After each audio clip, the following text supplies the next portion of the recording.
Imagine for a moment the slow quiet that settles over a man's body after 60, not the dramatic clang of a gate slamming shut, but a gradual dimming of lights, the way dusk steals colour from a garden until only silhouettes remain. He wakes and the feet that once sprang from bed now pause on the rug, testing the floorboards as if the wood itself might have changed overnight. Somewhere below the navel, a once faithful signal has become a shy, uncertain knock. He does not speak of it at breakfast. He may not even speak of it to his doctor, because the words themselves feel like a confession of defeat. Yet the story is written plainly in the cooling of his soles, the thinning of the skin along the shaft of the penis, the almost imperceptible drift leftwards or rightwards that makes him avoid his own reflection in the shower. These are not betrayals, they are petitions, tiny telegrams from blood vessels that have grown stiff, from nerves whose myelin has frayed, from collagen that has knitted itself into scar-like cords after decades of minor injuries never quite repaired. The body is asking for a translator, a kindly messenger who can read the petitions and answer back in the only language tissue understands. Warmth, circulation, castor oil, thick, golden, faintly nutty in scent, has served as that translator for centuries, long before laboratories learned to mimic its gifts.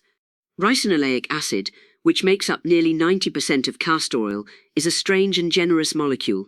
Its single hydroxyl group allows it to slide through the lipid mortar of the stratum corneum as easily as a hand slips into a well-worn glove. Once inside, it binds to EP3 prostanoid receptors on the smooth muscle of tiny arterioles and tells them, simply, to let go. The vessel dilates. Blood that had been idling in larger highways rushes into capillary side streets that had almost been forgotten. At the same time, ricinoleic acid quiets the inflammatory orchestra. Cyox2 and TNF-alpha, those drum majors of swelling and fibrosis, lower their batons. Heat, whether from a warm cloth or the natural heat of a resting palm, accelerates the journey, recruiting heat shock proteins that act like skilled stonemasons, loosening and reshaping cross-linked collagen without ever breaking the lattice entirely.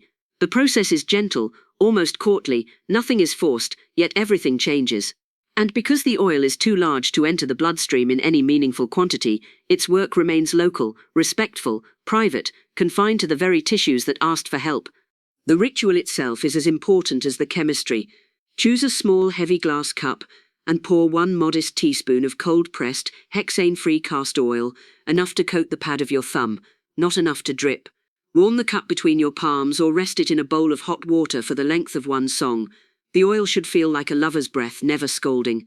Sit or stand in a quiet room, towel draped nearby, and begin with the lower abdomen, slow clockwise circles from navel to pubic bone, the pressure no greater than you would use to stroke a sleeping cat. The motion is deliberate, almost conversational, telling the fascia beneath the skin, remember when blood moved here easily? Let us remind you, when the skin begins to glow faintly pink, move to the shaft and base, never the glands, using the same patient circles, coaxing blood toward the heart rather than crowding it downward. Lay a cotton cloth soaked in hot water across the oiled skin, cover it with a dry towel to hold the heat, and let the warmth penetrate for the span of 10 deep breaths. The mind may wander, let it, the oil is doing its work whether you watch or not.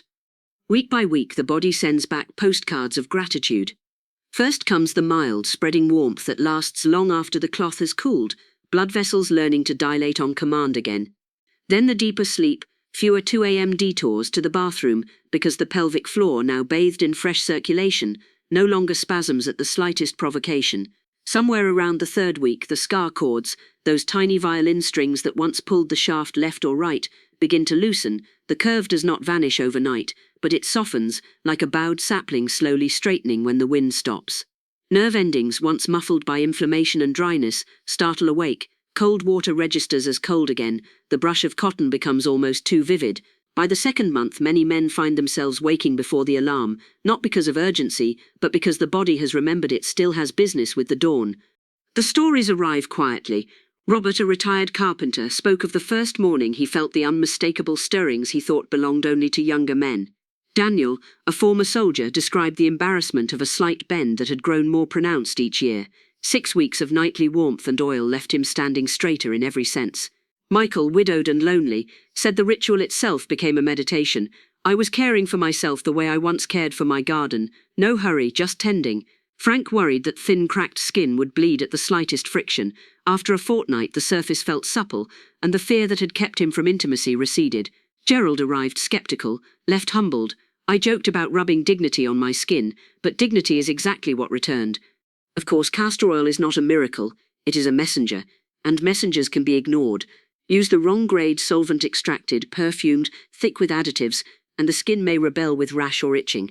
Drench a towel and fall asleep, and you will wake to stained sheets and a sticky reminder of excess. Skip nights for weeks, then blame the oil for faltering, and you are like a gardener who forgets to water and curses the seed. But choose the pure, cold-pressed variety, warm it gently, apply modestly, and keep the rhythm 3 times a week, and the body responds as reliably as spring follows winter. Pair the ritual with a 20-minute walk under open sky, limit the late-night glass of wine that blunts nitric oxide release, and the gains compound like interest in a well-tended account. There will be nights when the ritual feels like one more task on an endless list. Do it anyway.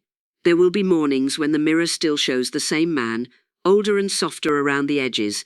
Look again after a month, and there will come a day unannounced when the body sends a message not in a whisper, but in a clear, confident voice.